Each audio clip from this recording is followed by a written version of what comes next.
Hi everyone. My name is Juliet, and my research is focused on understanding the lived experiences of women managing problematic menstruation in the Nigerian banking sector.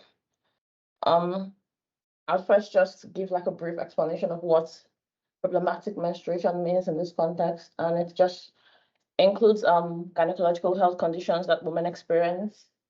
But then first, I want to acknowledge that not everyone who menstruates identifies as a woman, and not all women menstruate. But the studies focusing on women working in the Nigerian banking sector. And problematic menstruation includes gynecological health conditions ranging from PCOS to endometriosis, dysmenorrhea, and other conditions that other menstrual symptoms that women experience in the workplace. And it's important to note that these conditions intersect with other structural challenges that women face in the workplace.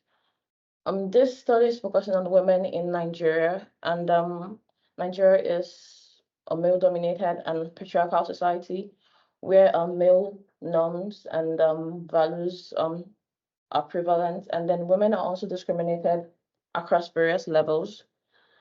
And this study is also focusing on the banking sector, and just like many other formal organizations in Nigeria, it is a colonial creation. It's an offshoot of colonialism in Nigeria, and the norms and practices that are prevalent in this sector are linked to our colonial history. And the banking sector is also a sector that has historically excluded women. So women used to work as maybe messengers, typists, or tea servers when banking sector started in Nigeria. Even though things have changed now, there are more women entering into the sector, but then the norms have not changed to accommodate the needs of women that are in this sector. So this study is focusing on understanding women's lived experiences, and then also focuses on understanding the management mechanisms that they have put in place to manage menstrual symptoms while navigating a professional career in banking. And banking is a sector that has studies have referred to as a hyper-masculine sector, which means that masculine norms are prevalent in this sector. So apart from trying to understand women's lived experiences, this study also focuses on recommendations on how to improve women's experiences and how employers can make the workplace more inclusive for women. I'll be presenting early findings from my pilot study, which was conducted earlier in the year. And this study uses a qualitative methodology using semi-structured interview to interview women across various banks in Nigeria and across various ethnic groups in Nigeria. And to further understand women's experiences, I draw from Butler's theory of gender performativity.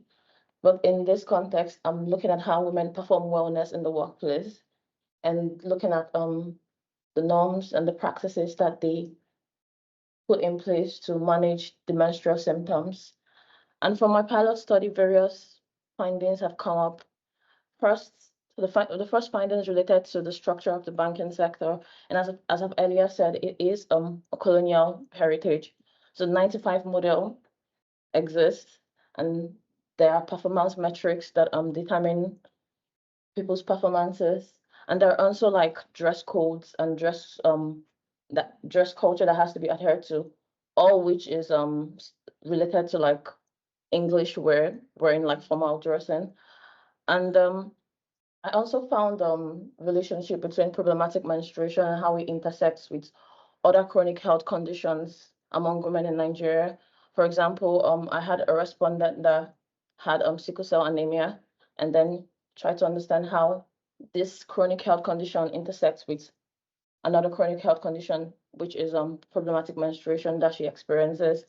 Another finding talked about like performance of wellness, and the concept of being a woman. So for many participants, when I ask questions regarding to how do you cope when you have this challenges and you still have to show up at work, and you get responses like you have to be a woman, you have to bear this pain. So I found performance of wellness and being a woman something that was reoccurring in the respondents that I interviewed. And also there are instances where women have been accused of faking or exaggerating their pain, whereas in the real sense they're actually faking normality. They're trying to fake normality, but they've been accused of like exaggerating or faking their pain.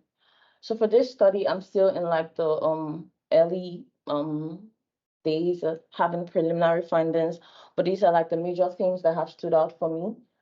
And I'm open to like suggestions and like criticisms or things that can help me in my work as I like go for my main study later in the year. Thank you very much. Thank you.